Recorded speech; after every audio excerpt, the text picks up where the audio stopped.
I want to assemble the greatest midfield football has ever seen, but it's going to be controversial because we've had incredible midfield trios in the past. Well, most recently, it's the PSG boys. Vitinha, João Neves, and Fabian Ruiz trebled for PSG and were outstanding. But would I say that they're the greatest midfield trio? I don't think so. Because look at Man City. They've had Rodri, a Ballon d'Or winner, Kevin De Bruyne, one of the best passers this sport has ever seen, and Bernardo Silva. But I think Pep Guardiola himself would agree that he's coached better midfielders than them. Well, then maybe it's the Real Madrid midfield that did the three-peat in the Champions League. Now, as good as they were, I think that Barcelona midfield between 2009 and 2015 was way better. Busquets, Xavi, and Iniesta, the tiki-taka possession-based style. You just couldn't get the ball off them. Now, I know Real Madrid's trio had more success, especially in the Champions League, but if you deep it, Busquets, Xavi, and Iniesta also played together for Spain at the World Cup, which they won, and also the following Euros. And I think that's what gives them an edge. But now that we've picked our GOAT midfield trio, let's get them in game.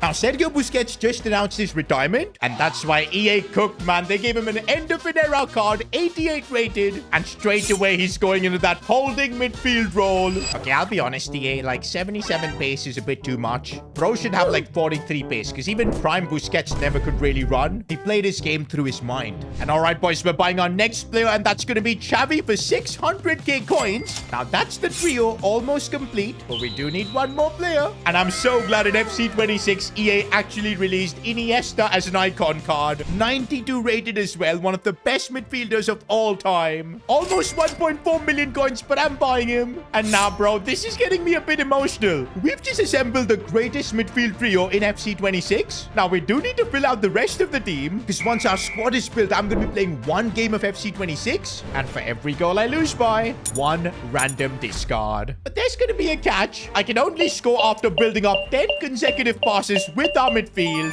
So, yep, I'm gonna have to really get the tiki-taka on point, and I'm probably gonna need good attackers to finish the job. Now, we're gonna use the wheel, which is based around the legacy of Xavi, Iniesta, and Busquets. All right, boys, I'm spinning it, and let's see what we get first. 2011 UCL winning teammate. That was the year Barcelona destroyed Manchester United. Sir Alex Ferguson had no answers. Now, we could just pick Leo Messi, put him in that false nine role and run it back. David Villa isn't in the game, so our options are really Messi or Javier Mascherano. And I'm sorry, boys, we'd be stupid not going with Leo Messi. Come on. What did you expect? Now, EA have given Messi a ratings reload card that's 88 rated, but his 86 version that I've got here has got that tiki-taka playstyle plus, and that's kind of the theme for our squad, so I'm gonna put him in. And oh man, as a Barca fan, this is already making me emotional. But let's see what we're gonna have to do next. 90 plus long passing stat. For a second, I thought we could have picked Pedri. Now, the way I would make this work is put Iniesta at left wing, Pedri at centre mid, because we're allowed to do that, but since Pedri doesn't have the long passing, we can't do it. Do you know what? If Gerard Piqué was in the game, I think he would have had a crazy long pass stat, because he used to play so many long balls to wingers and strikers.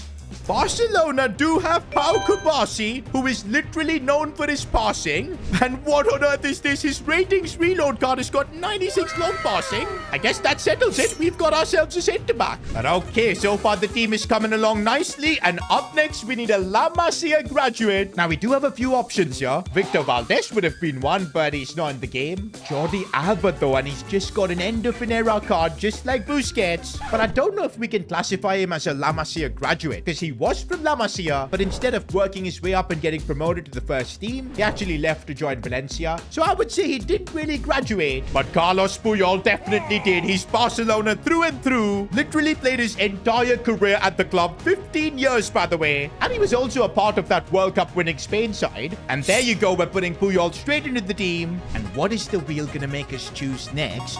2012 Euros winning teammate. That Euros final was probably the peak of this midfield. They destroyed Italy 4-0. And I feel like we've got plenty of options here to pick. Ooh, I can finally now go for end-of-an-era Jordi Alba. But also, Iker Casillas could be our goalkeeper sorted. Players like David Silva, Fabregas, they're not in the game. Xabi Alonso is, but there's nowhere we can really play him. Could pick Fernando Torres, who came on as a sub. But you know what? I don't want to risk it. This is a chance to get Jordi Alba in here. He's got to be a part of this team. There you go. Bro, we've literally got the band back together. This team is turning out to being like an all-time Barca 11 at this point. Ooh, and and now we're gonna have to pick a player with 90 plus shot passing. Now, I thought maybe Lamine Yamal, but he's got 88 shot passing, man. We're definitely not picking a goalkeeper and a right back from this. Now, wait a minute. This might be a chance to fit Pedri into the team. He does have exactly 90 shot passing, and we will move Iniesta up to the attack to fit Pedri into the side. Man, I love the fact that we've managed to slot in Pedri and Kabasi into this team, but 3 more positions to go. Ooh, 2015 Champions League winning teammate. That was the final where Barcelona beat Juventus. Also, that was the final year of Xavi at Barca. The trio was broken apart after that year.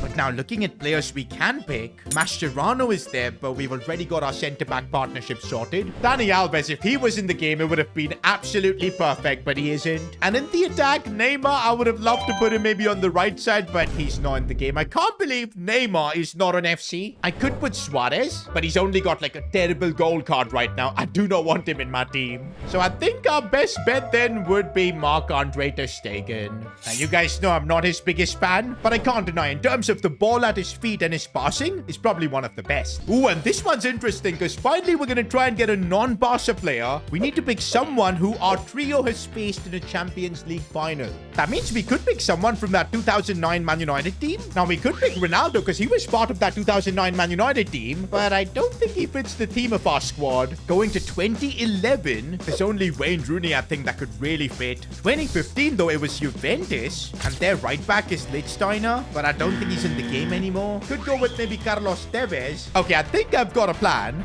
What if I go with Wayne Rooney? By the way, he's got decent enough short passing and long passing stats, and we know he's more of a creative forward, so he would fit the team. And I guess we'll move Messi to the right wing position, and Waza can go up top. But we need to sort out the final position, which is right back. Under 70 pace? No, that's like the worst possible thing we could get. I think that's definitely a Busquets team challenge, because bro couldn't really run throughout his career, and now we need a right back that can't really run. Now, I was thinking of maybe Joshua Kimmich, but even he's got 72 pace. Now, I did find Eric Garcia, who does have under 70 pace, and I guess since he can play right back, he's gonna be the one to complete our team. But not gonna lie, apart from that one L, this team is outrageous. But now we gotta put the greatest trio in action. One game of FC 26. And don't forget, we still have the consequences for every goal I lose by. One random discard. And man, this team is too expensive for me to start discarding players. But don't forget to score. I need to do 10 consecutive passes. Only then can I take a shot. All right, we can now start building up. That's a couple of passes right there. 3, 4, 5, 6. Let's try and build the ball forward as well. Okay, this is looking nice. Xavi's now got it. Looking for Rooney. And I think he's on. Is he on? I think he is. That's the goal we needed. Pedri, proper tiki-taka football, but we need to do a VAR check quickly. Okay, it started from here. 1 pass, 2, 3, 4, 5. Yeah, boys, I think about 11 passes in the build-up. It officially counts. But we got to do this for every goal we score, so it is going to be a bit tricky, especially if this guy ends up scoring. No! The thing is, I scored a lot of my goals with just quick turnaways and counters, but now I can't do that, man. I've just got to try and slowly build up.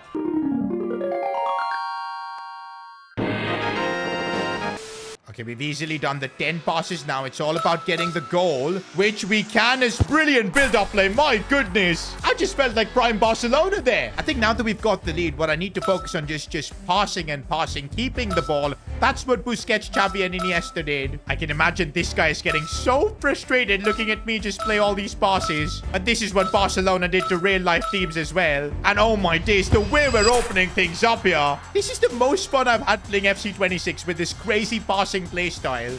A few moments later. But I've given this guy space to score. Fair enough. Oh, good ball for Rooney. We've done the passes and Rooney gets the job done. But this guy's so annoying, man. Here I am trying to play beautiful football with my midfielders, and this guy's just fidget spinning with Marcus Rashford and all. Oh, man. Claudia Pina makes me want to just retire from Ultimate Team, honestly. Again, we've now got the 10 passes. I just need to find a goal-scoring pass now. Maybe Messi can help with that, with his dribbling. And Messi still... no. I want to cry, boys. I really do want to cry because it'll be so undeserved that we're going to concede. Oh, my goodness. The game's gone. The game's gone. The game's gone. Game's gone. But officially now, on one discard, you could give me like the best midfield trio in the game and I'll just play like an absolute bum. I'm just an unk man right now. That's how it feels like. Well, looks like I'm gonna have to discard one of our players. I put in a really good effort, man. Literally scored 4 goals with proper tiki-taka football. But what can I do when this guy is just fidget spinning? Bro, if I have to discard any of the icons, I will genuinely cry. Also, if it ends up being Busquets or Alba, I'll be pissed because I can't get them back again. No Busquets, no Busquets, no Busquets. Okay, Pedri. He's still one of my favorite players, but you know what? He's one player that I have no issues discarding because, man, the rest of the icons were worth more than 1,000,000 coins. I guess we survived that one. Now, if you enjoyed this video, watch me try and build a team around Paul Pogba. Click here.